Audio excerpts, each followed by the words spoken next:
I had been working the night shift as a security guard for nearly a year at a mid-sized corporate building just outside the city. It wasn't a bad job, mostly long, quiet hours spent watching security feeds and patrolling the empty halls. The pay wasn't great, but it was easy, and honestly, I liked the solitude. The building itself was nothing special: 4 floors, 2 elevators, and rows of empty cubicles after 9 p.m. By midnight, the entire office turned into a hollow, lifeless space. The vending machines in the break room buzzed faintly, the air conditioning clicked on and off, and sometimes the motion sensor lights in the hallways would flicker when no one was there. It was eerie, sure, but I had gotten used to it. Most nights, I followed my routine to the letter. Every hour, I'd leave my security room, small, dimly lit, tucked away near the emergency exit, and do a slow walk around the building. The hallways felt longer at night, stretching into darkness, making my footsteps sound louder than they should. I'd check the break room, peek into the conference rooms, glance at the cubicles, and return to my station. The security feeds showed nothing but stillness. Until that night. It was a little after 2 a.m. when I first noticed something was tough. I was sitting in my chair, sipping cold coffee, flipping through the camera feeds when I saw it. One of the screens showed the security room, my security room. But the problem was, someone was sitting in my chair. For a second, I thought it was a glitch, maybe a frozen frame from earlier in the night. But then, the figure moved. I blinked, my stomach twisting.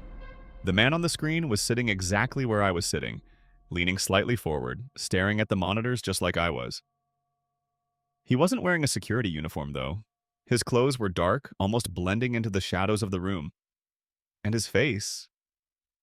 there was nothing there. No eyes, no nose, no mouth. Just smooth, pale skin where his features should have been. I spun around so fast my chair nearly tipped over. The room behind me was empty. Completely, utterly empty. Heart pounding, I turned back to the screen. The faceless figure was still there, sitting calmly in my chair. But now he was turning his head, slowly, deliberately, toward the camera. The screen flickered. For a split second, the feed went black. When it came back, the chair was empty. My whole body tensed, every muscle frozen in place, my breathing was shallow. I reached for my radio, my fingers trembling, but before I could even press the button, I heard it. A sound behind me, a slow, deliberate creak, the sound of my chair shifting. I bolted out of the room without looking back. I quit the next morning. I didn't care about the paycheck, I didn't care about explaining what I saw. Some things are not meant to be seen, and once you do, they might start watching you back.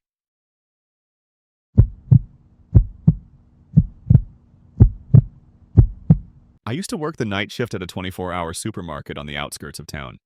It wasn't a bad job, mostly just stocking shelves, cleaning up aisles, and making sure no weirdos wandered in during the late hours. The store had a certain emptiness at night.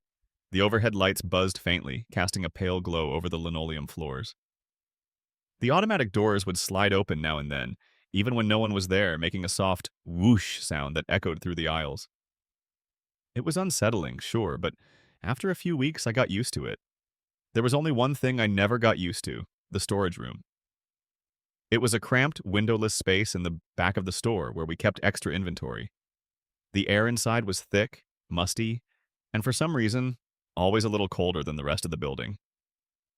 It wasn't just the temperature that made me uneasy, it was the smell. Like damp wood mixed with something rotten. The older employees used to joke about it, saying, "That's where the old janitor used to sleep." When I asked what they meant, they just shrugged and changed the subject. I should have taken the hint. One night, around 3 a.m., I was restocking the frozen foods when I heard a noise. A slow, dragging sound.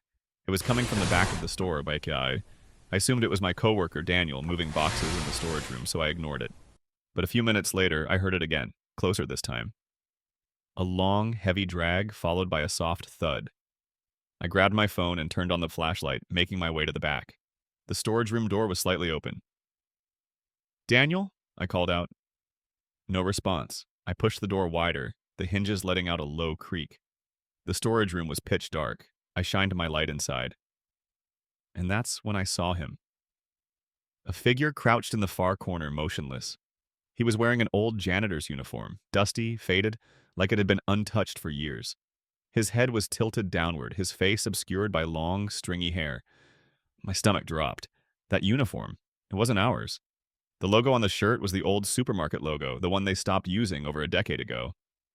I stepped back, my breath hitched. Sir? The figure moved. Not like a normal person. His limbs stretched unnaturally as he turned his head toward me. His eyes were sunken, hollow pits. His mouth stretched into an unnatural grin, revealing rows of maggot yellow teeth. Then he stood up. That dragging sound started again, only this time it was his feet scraping against the floor as he moved toward me. I didn't wait. I turned and ran, slamming the storage room door behind me. The next day, I asked my manager about the janitor. He went pale. There used to be a janitor here back in the 90s, he said quietly. He was found dead in the storage room after a shift. Heart attack. They never cleaned out his locker. That locker? It was in the corner of the storage room. The exact same spot where I had seen him. I never went back after that. Some workers never clock out.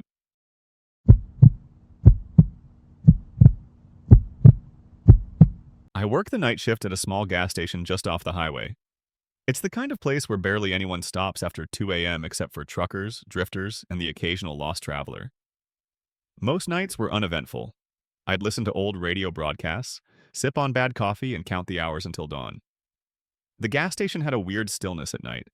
The fluorescent lights buzzed overhead, the security cameras clicked every few seconds, and the desert wind outside howled through the cracks in the glass doors. But the worst part? The silence. Something about it felt unnatural, like the station existed in its own little pocket of time, cut off from the rest of the world. That's why, when the bell above the door chimed at 3:12 a.m., it startled me. Because I hadn't seen a single car pull in. A man walked inside, tall, dressed in a black hoodie and jeans. His head was slightly tilted downward, and he moved too quietly. No sound of footsteps, no rustling of clothes. He walked straight to the back of the store, toward the refrigerators, but didn't grab anything. He just stood there. Sir? Need any help? I asked. No response. I felt a chill creep up my spine. Something was off. I glanced at the security cameras. The screen showed the inside of the store, every aisle perfectly visible. But the man wasn't there. My stomach twisted. I looked up from the monitor. He was still standing at the refrigerators, but in the camera feed, the aisle was empty. I swallowed hard. My voice cracked. Sir? He turned around. His face, God, his face. It wasn't a face at all. It was blurry, like a smudged photo. My vision warped just looking at it. And then he started walking toward me. I stumbled backward, reaching for the emergency alarm under the counter. My fingers fumbled over the button just as the store lights flickered.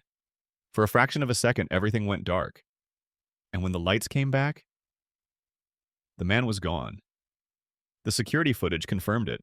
The cameras never caught him coming in, never caught him leaving. The only proof he was ever there was the chime of the doorbell. I still work night shifts, but I never check the cameras anymore. Some customers don't want to be seen.